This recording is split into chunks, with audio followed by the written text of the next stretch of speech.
की शुरुआत सन 1480 से होती है, जहां रोमानिया का राजकुमार व्लाद अपनी खूबसूरत पत्नी एलिजाबेथा के साथ खुशियों के पल बिता रहा होता है। लेकिन यह खुशी ज्यादा वक्त तक टिकने वाली नहीं थी, क्योंकि किस्मत ने उनके लिए कुछ और ही लिखा था। अचानक महल में कुछ सिपाही आ पहुंचे और राजकुमार को लेकर जाने लगे, क्योंकि दुश्मन सैनिक अब रोमानिया की सरहद पर डेरा डाल चुके थे और एक भयानक जंग छिड़ चुकी थी। अब व्लाद को अपनी प्यारी पत्नी को छोड़कर युद्ध के मैदान में उतरना पड़ा, लेकिन जाने से पहले उसने अपने सिपाहियों को सख्त आदेश दिया कि चाहे कुछ भी हो जाए, एलिजाबेथा को सुरक्षित अगले किले तक पहुंचा देना। युद्ध पर जाने से पहले व्लाद पोप के पास गया और उससे ईश्वर से प्रार्थना करने को कहा कि वो उसे लड़ने की ताकत दे और उसकी पत्नी की हिफाजत करे। इसके बाद राजकुमार ने अपनी तलवार उठाई और अपने सिपाहियों के साथ युद्ध के मैदान की ओर निकल पड़ा, जहां उसकी किस्मत उसका इंतजार कर रही थी। वहीं दूसरी ओर जब सिपाही एलिजाबेथा को जंगल के घुमावदार रास्तों से लेकर जा रहे होते हैं, तभी पेड़ों की ऊंचाई पर छिपा एक दुश्मन तीरंदाज अचानक उन पर हमला कर देता है। पल भर में 2 सिपाही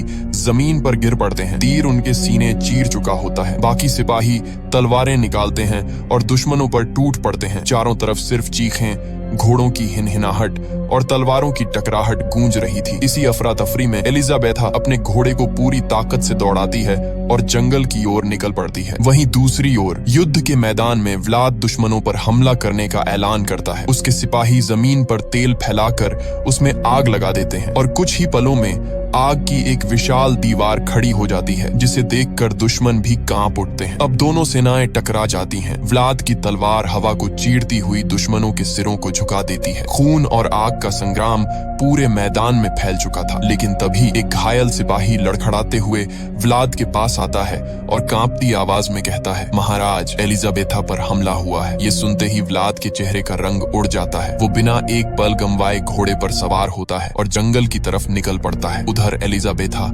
उस भयानक जंगल में पहुंच चुकी थी, जहां बर्फ के नीचे सैकड़ों फंदे दबे थे, भालुओं को पकड़ने वाले खतरनाक ट्रैप। दुश्मन सिपाही उसका पीछा करते हुए वहीं पहुंचते हैं और एक एक करके उनके घोड़ों के पैर फंदों में फंस जाते हैं। तीरों की बौछार के बीच सिपाही गिर पड़ते हैं, लेकिन तभी किस्मत ने एलिजाबेथा से भी साथ छोड़ दिया। उसका घोड़ा भी एक फंदे में उलझकर जमीन पर गिर पड़ा। अब दुश्मन सिपाही तलवारें उठाकर बर्फ में रास्ता बनाते हुए धीरे धीरे एलिजाबेथा की ओर बढ़ने लगते हैं। चारों तरफ ठंडी हवा और खून की गंध फैली थी। एलिजाबेथा घबराकर पीछे हटती है, लेकिन जैसे ही एक कदम बढ़ाती है, उसका पैर भालू के फंदे में फंस जाता है। धातु की आवाज के साथ फंदा उसके पैर को जकड़ लेता है और उसकी चीख पूरे जंगल में गूंज उठती है। उसी वक्त व्लाद वहां पहुंचता है। उसकी आंखों में आग, चेहरे पर गुस्सा और दिल में डर। लेकिन किस्मत मानो उससे खेल खेल रही थी। उसका घोड़ा भी बर्फ के नीचे छिपे फंदे में फंसकर गिर जाता है। अब व्लाद तलवार निकालता है और पैदल ही उन दुश्मनों पर टूट पड़ता है। उसके हर वार के साथ बर्फ पर खून के छींटे पड़ते हैं। एक एक कर सिपाही उसकी तलवार के नीचे गिरते चले जाते हैं। आखिरी सिपाही बचता है। व्लाद अपनी तलवार पूरी ताकत से फेंकता है, जो हवा को चीरती हुई जाती है और दुश्मन के पार निकल जाती है। मगर अगले ही पल वो तलवार एलिजाबेथा को जा लगती है। समय जैसे थम जाता है। व्लाद के चेहरे की वीरता एक पल में टूट जाती है। वो दौड़कर अपनी पत्नी को गोद में उठा लेता है, लेकिन अब बहुत देर हो चुकी थी। एलिजाबेथा की आंखें हमेशा के लिए बंद हो चुकी थी। व्लाद की चीखें जंगल की बर्फ को भी पिघला देती हैं और गुस्से से कांपते हुए वो सीधे पोप के पास पहुंचता है। वो चिल्लाता है, मैंने तेरे इस भगवान के नाम पर हजारों लोगों का खून बहाया, हर जंग उसके लिए लड़ी, हर दुआ उसी से मांगी, फिर उसने मेरी पत्नी को क्यों नहीं बचाया? उसकी आवाज कांप रही थी। तूने कहा था वो महफूज रहेगी, लेकिन वो मर गई। अब मुझे मेरी पत्नी वापस चाहिए, चाहे इसकी कीमत मेरी रूह ही क्यों ना हो। दरअसल मारिया इटली में रहने वाली एक खूबसूरत लड़की थी, जिसकी सगाई इंग्लैंड की महारानी के भतीजे से हुई थी। लेकिन शादी के दिन कुछ ऐसा घटा जिसने सबको हैरान कर दिया। मारिया शुरू से ही चर्च में शादी नहीं करना चाहती थी, इसलिए उसके परिवार ने अपनी हवेली में ही शादी का इंतजाम किया। सब कुछ सामान्य चल रहा था, फूलों से सजी हवेली, मेहमानों की भीड़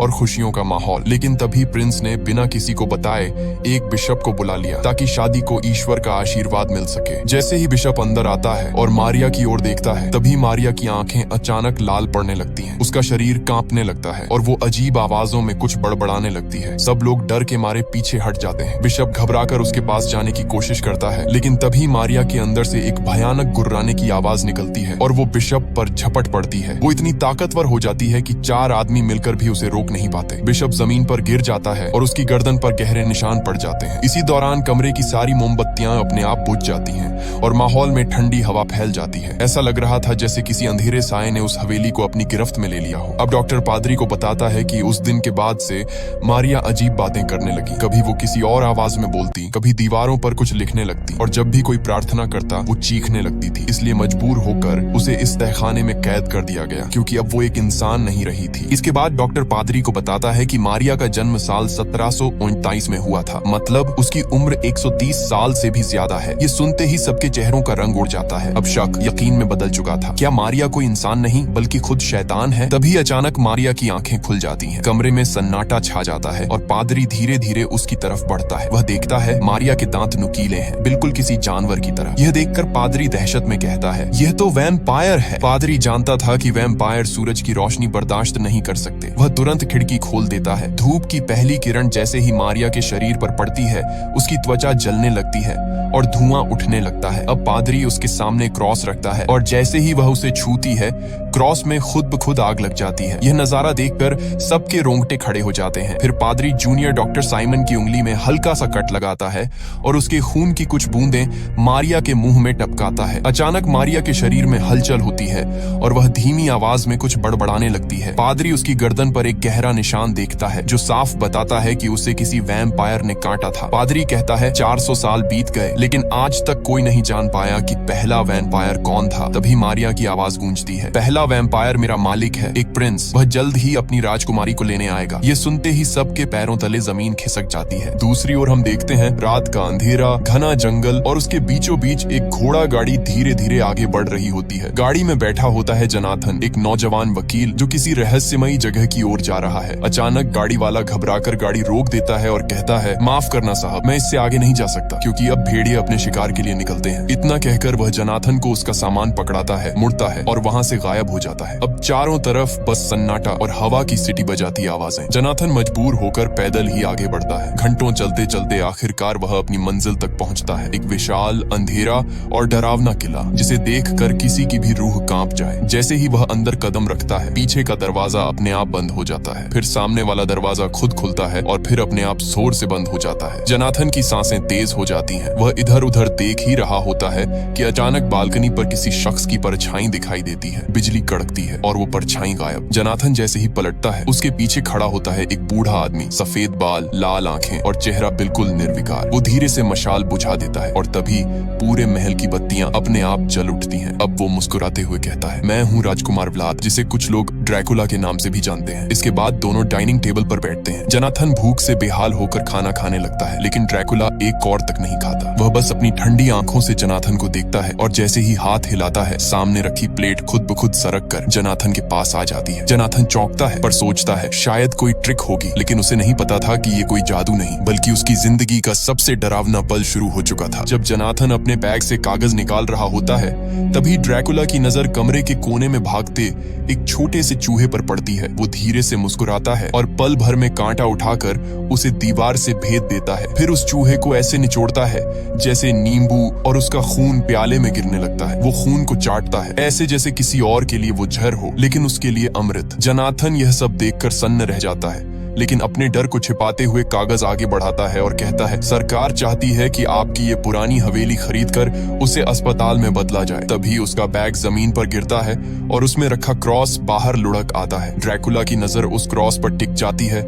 उसकी आंखें लाल पड़ने लगती हैं। वो धीमे लेकिन भारी स्वर में पूछता है, क्या तुम ईश्वर को मानते हो? जनाथन थोड़ा हकलाते हुए कहता है, न नहीं, ये तो बस एक गाड़ी वाले ने मुझे दे दिया था। ड्रैकुला हल्की हंसी हंसता है और अपनी नुकीली उंगलियां उठाकर हवा में इशारा करता है। तुरंत वो क्रॉस हवा में उठता है और सीधा आग में गिरकर जल उठता है। फिर वह जनाथन के पास आकर ठंडी आवाज में कहता है, अब रात काफी हो चुकी है, सोने का समय है। वो उसे उसके कमरे तक छोड़ता है और कहता है, याद रखना, अंधेरा छा जाने के बाद इस कमरे से बाहर मत निकलना। ड्रैकुला जैसे ही मुड़ता है, उसकी परछाई दीवार पर और लंबी होती जाती है, मानो वो दीवार से अलग कोई और राक्षसी रूप ले रही हो। फिर वह हाल में लौटकर एक अंधेरी मूर्ति के सामने रुकता है और धीरे से कहता है, इस इंसान पर नजर रखना। वहीं दूसरी ओर जनाथन अपने कमरे में बैठा किताब पढ़ने लगता है। किताब में उसी किले का इतिहास लिखा होता है। तभी उसकी नजर एक पुराने पन्ने पर पड़ती है जहाँ युवा व्लाद की तस्वीर बनी होती है, लेकिन उसके आगे वाला पन्ना फटा हुआ होता है। और जैसे ही वो पन्ना पलटने की कोशिश करता है, खिड़की के बाहर से किसी के सांस लेने की आवाज सुनाई देती है। वहाँ का माहौल बेहद डरावना होता जाता है। चारों तरफ मकड़ी के जाले, पुराने ताबूत और दीवारों पर जमी हुई धूल। जोनाथन की सांसें तेज हो जाती हैं, पर जिज्ञासा उसे आगे बढ़ने पर मजबूर करती है। धीरे धीरे वह एक ताबूत के पास पहुंचता है और कांपते हाथों से उसका ढक्कन उठाता है। तभी उसकी आंखें फटी की फटी रह जाती हैं। ताबूत के अंदर ड्रैकुला पड़ा होता है, जिसकी आंखें बंद हैं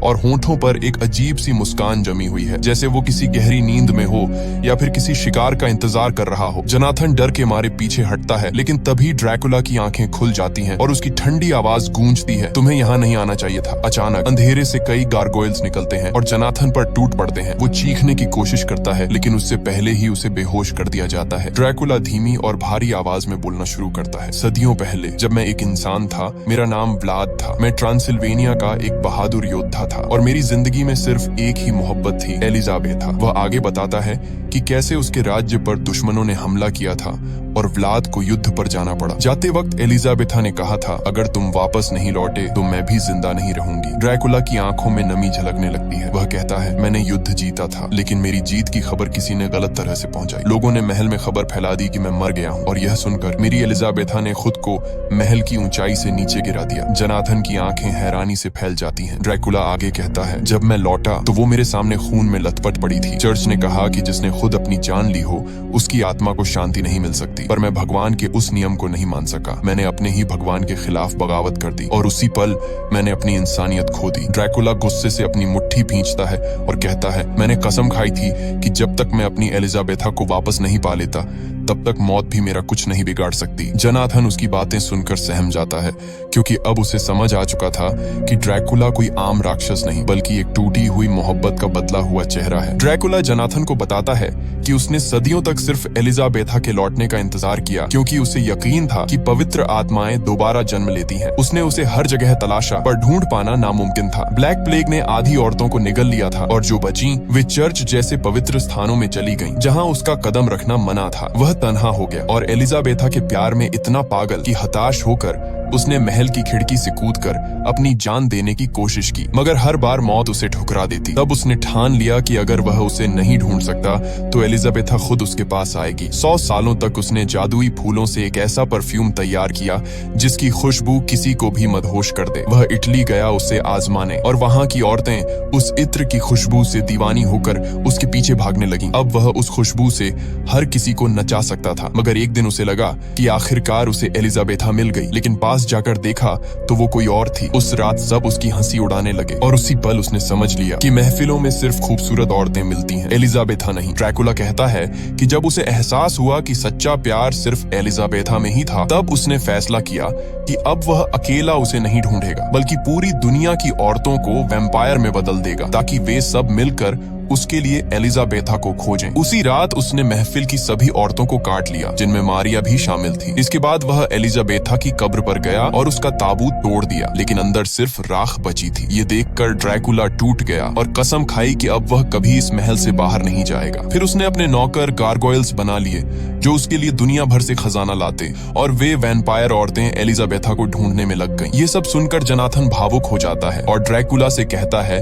कि वह उसकी हालत समझ सकता है, क्योंकि वह भी एक लड़की से सच्चा प्यार करता है, मीना से। जब ड्रैकुला मीना की तस्वीर देखता है तो उसके होश उड़ जाते हैं, क्योंकि वह हूबहू एलिजाबेथा जैसी दिखती है। इसके बाद ड्रैकुला जोनाथन को मारे बिना छोड़ देता है और गारगोयल्स को आदेश देता है, जाओ मेरे लिए बहुत सारा खून लेकर आओ, ताकि जब मैं मीना से मिलूं तो जवान और खूबसूरत दिख सकूं। दूसरी ओर पेरिस में पादरी ड्यूमोंट को एक तस्वीर दिखाता है और कहता है कि हमें इस औरत को ढूंढना होगा, क्योंकि वही ड्रैकुला तक पहुंचने की कुंजी है। फिर पादरी एक किताब खोलकर बताता है, अगर कोई इंसान ईश्वर का अपमान करे तो ईश्वर उसे मौत नहीं देते, बल्कि मौत से भी बदतर जिंदगी देते हैं। लेकिन अगर दिल से पश्चाताप किया जाए तो वही ईश्वर माफ भी कर सकते हैं। यानी अगर ड्रैकुला को मार दिया जाए तो सारे वैम्पायर दोबारा इंसान बन जाएंगे। तभी साइमन वहां आता है और डॉक्टर के हाथ में तस्वीर देखकर कहता है, यह तो वही लड़की है जो अभी विजिटर्स रूम में बैठी थी। ये सुनकर ड्यूमोंट और पादरी तुरंत उस कमरे की ओर दौड़ते हैं और वहां मीना से मिलते हैं। मीना बताती है कि वह मारिया की बेस्ट फ्रेंड है। दोनों की मुलाकात एक पार्टी में हुई थी। तब से मीना और मारिया हमेशा एक साथ ही रहती करती थीं। लेकिन शादी वाले दिन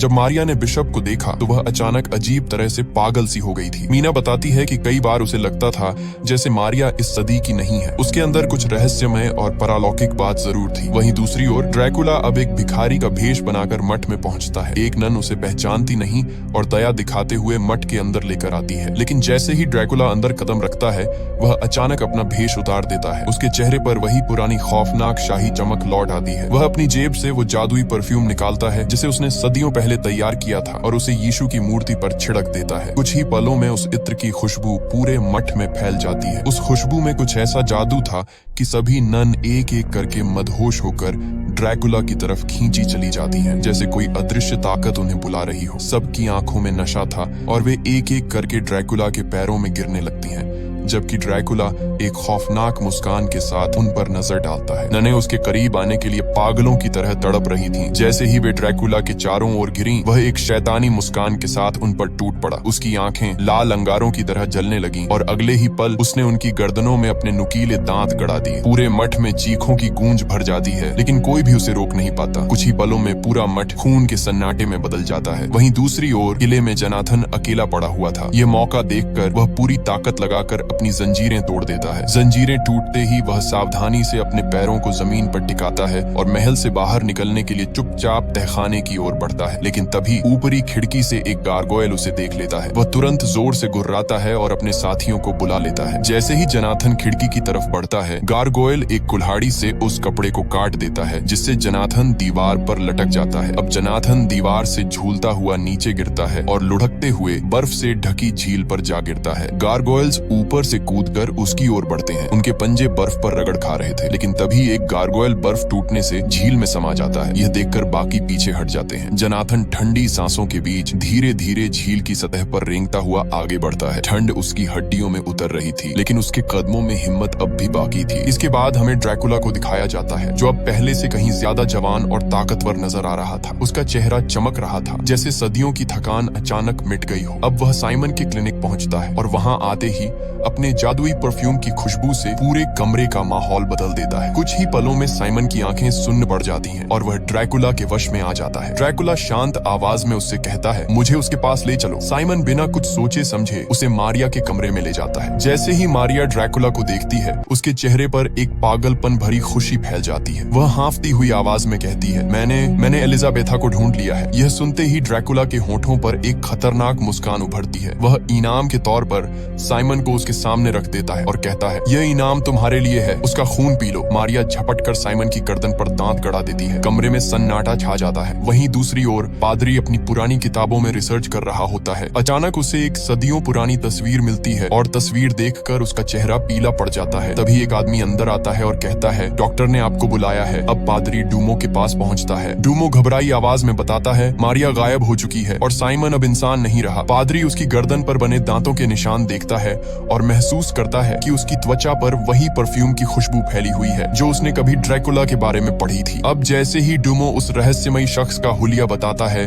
पादरी की आंखें चौड़ी हो जाती हैं। वह कांपती आवाज में कहता है, हे भगवान, वो यहाँ है और अब मीना खतरे में है। इसके बाद हमें मीना को दिखाया जाता है, जो बहुत बेचैन और उलझन में दिखाई दे रही थी। तभी अचानक दरवाजे की घंटी बजती है। मीना दरवाजा खोलती है तो सामने मारिया खड़ी होती है, बिल्कुल स्वस्थ, जवान और पहले जैसी खूबसूरत। मीना हैरान होकर पूछती है, तुम तो बीमार थी ना? मारिया मुस्कुराते हुए जवाब देती है कि डॉक्टर ड्यूमोंट ने उसे अब घर जाने की इजाजत दे दी है। फिर वो मीना को बताती है कि उसका एक बहुत खास दोस्त है जो उससे मिलने के लिए बेसब्री से इंतजार कर रहा है। मारिया मीना से कहती है कि वो अच्छे कपड़े पहन ले, क्योंकि वो दोनों बाहर जा रही हैं। कुछ देर बाद दोनों एक शानदार होटल पहुंचती हैं, जहां ड्रैकुला पहले से ही उनका इंतजार कर रहा होता है। जैसे ही ड्रैकुला की नजर मीना पर पड़ती है, उसकी आंखें ठहर जाती हैं। ऐसा लगता है जैसे उसने अपनी खोई हुई मोहब्बत एलिजाबेथा को फिर से पा लिया। मारिया मुस्कुराकर मीना की मुलाकात ड्रैकुला से करवाती है। ड्रैकुला उसकी तारीफों में डूब जाता है। तुम्हारी आंखें जैसे सदियों पुरानी किसी याद का आईना हो। वो उसका हाथ थामकर चूम लेता है। मीना के जहन में अचानक अजीब अजीब विजन आने लगते हैं, जैसे उसने ड्रैकुला को पहले भी कहीं देखा हो,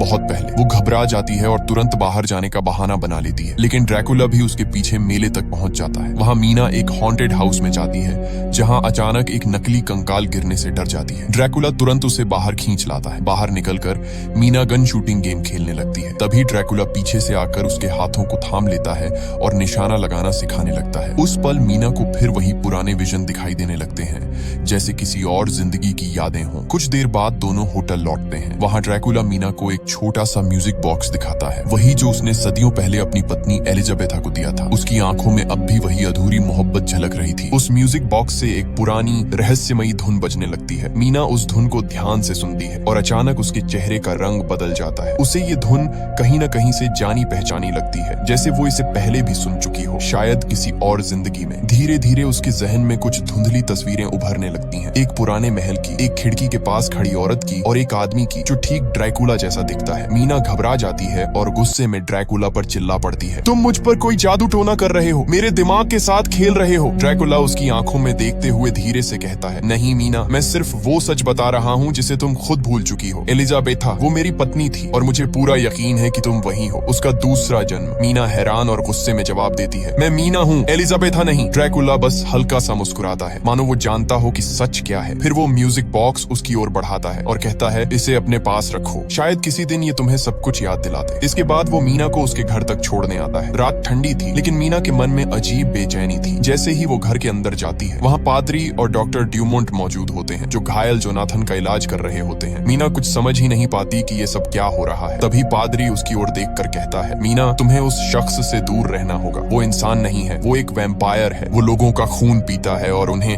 अपने वश में करने के लिए उस रहस्यमयी खुशबू वाले परफ्यूम का इस्तेमाल करता है। मीना की सांसें थम जाती हैं। उसके जहन में एक ही सवाल घूम रहा था, क्या वाकई ड्रैकुला वही है जो सब कह रहे हैं, या फिर वो सच में वही है जिससे वो सदियों पहले प्यार कर चुकी थी। पादरी मीना की गर्दन को ध्यान से देखता है। उसे शक था कि कहीं ड्रैकुला ने उस पर अपने दांतों के निशान तो नहीं छोड़े, लेकिन उसके गले पर कोई भी निशान नहीं था। इससे वो और भी उलझन में पड़ जाता है। मीना अब और कुछ नहीं सुनना चाहती थी। उसकी आंखों में डर और उलझन साफ झलक रही थी। वो तेजी से वहां से भागती है और अपने कमरे में जाकर दरवाजा बंद कर लेती है। अब वो फूट फूट कर रोने लगती है। उसे समझ नहीं आ रहा था कि आखिर उसके साथ हो क्या रहा है। उसका दिल ड्रैकुला की ओर खींचता जा रहा था, लेकिन दिमाग बार बार उसे उससे दूर रहने को कह रहा था। रोते रोते उसकी नजर उस छोटे से म्यूजिक बॉक्स पर पड़ती है जो ड्रैकुला ने उसे दिया था। वह धीरे से उसे खोलती है। जैसे ही बॉक्स खुलता है, वही पुरानी धुन बजने लगती है, वही जो उसने पहले सुनी थी। मीना की आंखें झपकती हैं और अचानक उसके सामने अतीत के कुछ दृश्य उभरने लगते हैं। वो एक महल में खड़ी है, सफेद गाउन पहने हुए, और ड्रैकुला उसके सामने झुककर उसका हाथ चूम रहा है। उस पल की गर्माहट, वो एहसास, सब कुछ उसे सच्चा लगने लगता है। धीरे धीरे वो इन विजनों में पूरी तरह खो जाती है, लेकिन जैसे ही उसकी आंखें खुलती हैं, वो डर से पीछे हट जाती है, क्योंकि ड्रैकुला ठीक उसके सामने खड़ा था। मीना की सांसें तेज हो जाती हैं। वो कांपती हुई आवाज में कहती है, तुम यहाँ क्या कर रहे हो? यहाँ से चले जाओ, प्लीज चले जाओ। ड्रैकुला शांत नजरों से उसे देखता है और कहता है, अगर मैं चला गया तो क्या तुम्हारा दिल भी मुझे भुला पाएगा मीना? मीना कुछ नहीं कह पाती, लेकिन उसकी आंखों में डर और मोहब्बत दोनों की झलक साफ दिख रही थी। ड्रैकुला की आंखों में दर्द और सच्चाई दोनों झलक रहे थे। वह मीना के करीब जाकर धीरे से कहता है, मीना, तुम्हें नहीं पता मैं कितनी सदियों से तुम्हारा इंतजार कर रहा हूँ। लेकिन मीना चीखते हुए पीछे हट जाती है। बस अब और कुछ मत कहो। वो कांप रही थी, डर और उलझन से भरी हुई। ड्रैकुला गहरी सांस लेता है और खिड़की की ओर बढ़ जाता है। वो बाहर झांककर ठंडी हवा में देखता है, फिर कहता है, अगर तुम्हें मेरी सच्चाई सुननी ही नहीं तो शायद मेरे होने का कोई मतलब नहीं। वो खिड़की से नीचे कूदने को होता है